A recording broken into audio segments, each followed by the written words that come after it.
Patuloy na umiinit ang iringan ng mga celebrities at fashion icons na sila Heart Evangelista at Pia Wurtzbach. Mapapansin natin na tila ginagaya daw ni Pia ang pananamit at style ni Heart Evangelista. Sa ilan sa mga social media posts, makikita na ang mga sinuot ni Heart before ay sinusuot na din ni Pia ngayon.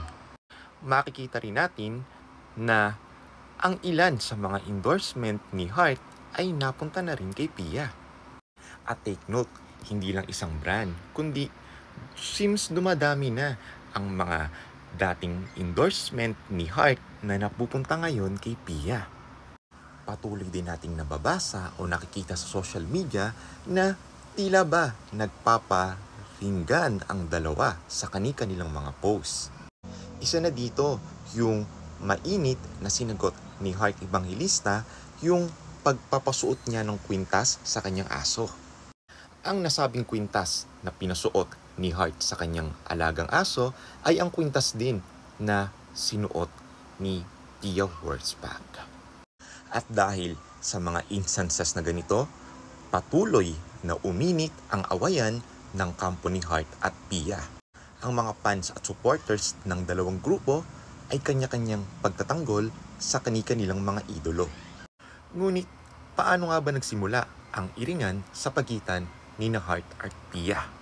Totoo nga bang sinusulot ni Pia ang mga endorsement ni Heart? At totoo rin bang ginagaya ni Pia ang estilo ni Heart? At gusto ni Pia na makapasok din sa international fashion scene? Well, balikan natin at analyze kung paano nagsimula ang rivalry ng dalawang ito. Matatandaan na kamakayan lang na ang glam team ni Heart na sila Justin Louis Serrano, ang kanyang makeup artist, at si Jack Aguilar na kanya namang hairstylist ay nagkaroon ng issue kay Heart. Tinanggal ni Heart ang dalawang ito sa kanyang team dahil sa issue na paggamit at pagbawaldas ng dalawa sa credit card ni Heart.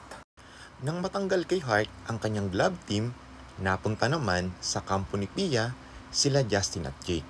At ito na ngayon ang naging glam team ni Pia. Bali-balita rin na pinatanggal nila Justin at Jake ang dating glam team ni Pia na sila Mickey at Renz.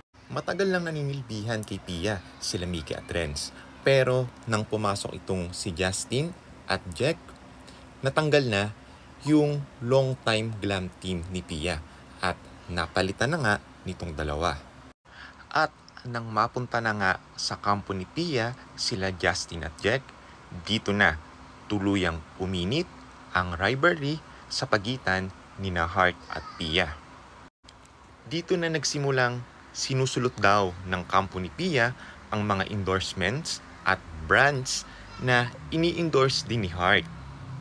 Lahat daw ng mga contacts nila Heart before ay sinusulot at napupunta na kay Pia. Kaya naman makikita natin na halos same na sila ng path ngayon ni Pia at Heart. At yung mga dating brands ay napupunta na rin kay Pia. Hindi lang isa, kundi padalas na ng padalas. At ang mga events noon na dating na kay Heart, ngayon, napupunta na rin kay Pia. So kung i-analyze natin mga ka-rappers, ang glam team nga ba ang naging dahilan ng bangayan ngayon ni Heart at Pia? May revenge factor nga ba kina Justin at Jake? Dahil nagkaroon sila ng issue kay Heart, kaya ngayon ginagamit nila si Pia para mag-seems revenge para kay Heart. Well, hindi na bago ang mga isyong ganito sa showbiz.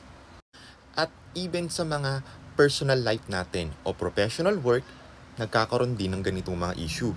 Nauuso ang sulutan sa mga companies, sa mga employees, at syempre, yung gayahan kung ano yung nauuso. At para lalong sumikat ang iyong alaga, ang ginagawa nila ng mga marketing team, pinagsasabong talaga. In this case, sila Heart at Pia ang naging biktima ng, sabihin na nating, revenge ng Glam Team. At the same time, upang mas pasikatin o mas pabilisin ang pag-akyat ni Pia sa international fashion scene, seems ito ang ginagamit ng Glam Team nila, ang pagsulot sa mga brands na ini-endorse dati ni Heart. Para syempre, magkaroon ng ingay at pag-uusapan sa social media. So para sa akin, ang opinion ko para dito, para kay Heart, sana makita niya kung ano yung makakabuti sa karir niya. Sana huwag siya kagad magpadala sa mga pang-iimpluwensya ng dating Glam Team ni Heart. Mas maganda siguro para kay Pia kung gagawa siya ng sariling image at huwag niyang susundan ang nagawa na before ni Heart. Since beauty queen naman si Pia, I know na mas makakakuha siya o mas makakapag-create siya ng mas magandang image na hindi sumusunod sa shadow ni Heart. At para uli kay Pia, sana tignan niya muna o timbangin niya yung mga taong kukunin niya. Kung may masamang hangarin ito o may revenge o sama ng loob sa dating pinasukan niya, sana timbangin niyo muna at huwag siya agad susunod sa mga gusto nito. At para naman sa mga fans at supporters ng dalawang grupo, sana i-analyze din natin ang situation at huwag natin basta i-down, husgahan yung mga idolo natin kagaya ni Heart at Pia. Kasi ang nangyayari ngayon, kampi-kampihan sila. Yung isang grupo, pinagtatanggol si Heart at ang isa naman si Pia.